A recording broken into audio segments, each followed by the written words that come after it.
significant compensation, but the deadline is quickly approaching, so call Stop Clergy Abuse right now. Your call is free, private, and confidential. Even if you don't remember the abuser's name, we may be able to help, but time is limited, so call now.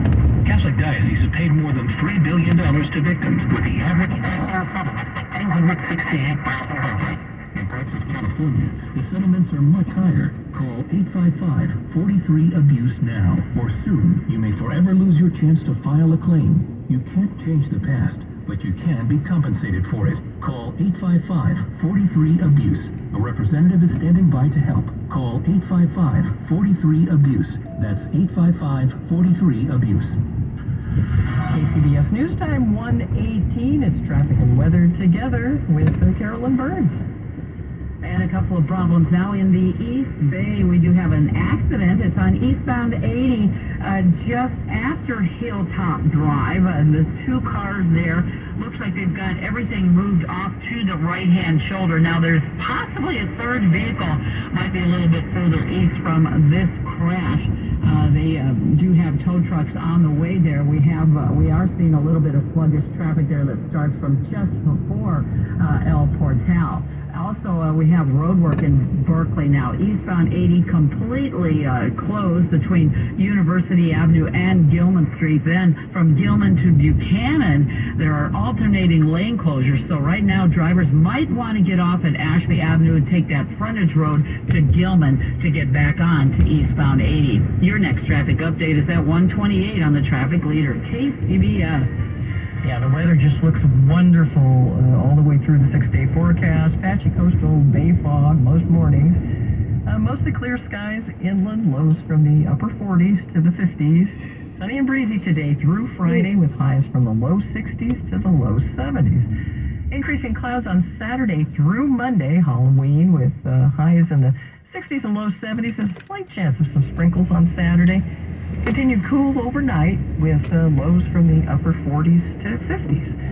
San Francisco Airport, you are clear in 52. It's clear in Napa and 44 degrees. 51 San Jose Airport, 41 in Santa Rosa and clear. Traffic and weather together on the 8th on All News 106.9 and AM 740 KCBS.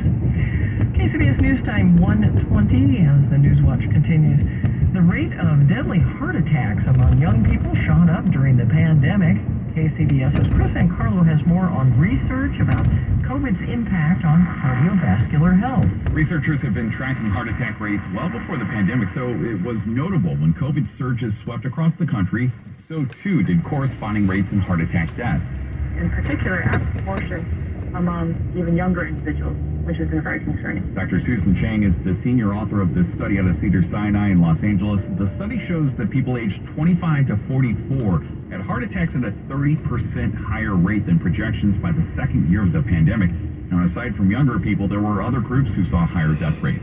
Males compared to females, and Hispanics, as well as African-American Black subgroups of the population. Chang says there is a chance that some of this is due to increased stress during difficult times, but she says there are strong biological signals. There are some people, in particular, people who may have even just one cardiovascular risk factor, that for some reason even a mild case of a COVID infection can stir things up. She says more research is needed, but that there have been many studies pointing to immune inflammatory responses spurred by the virus. Chris Ancarlo, KCBS. The White House has unveiled a plan to get more Americans vaccinated for COVID. KCBS's Jennifer Hodges reports. It's been slow going when it comes to getting people vaccinated with the latest COVID booster. From my perspective, the vaccination effort has always been an uphill battle. Dr. Cameron Webb is the senior advisor for the White House COVID response team. They've launched national ads to try to bring attention to the new COVID vaccines. You put that together, that's going to be really helpful in terms of really increasing awareness that these vaccines are critical. The numbers have been fairly low when it comes to the number of people getting the new COVID booster, but Dr. Webb says they're not letting that discourage them. I don't think it's as far off as some people may suspect. I think people got used to hearing numbers like, 80+% of folks who've been vaccinated, and we're not anywhere near there yet, but I think that this booster...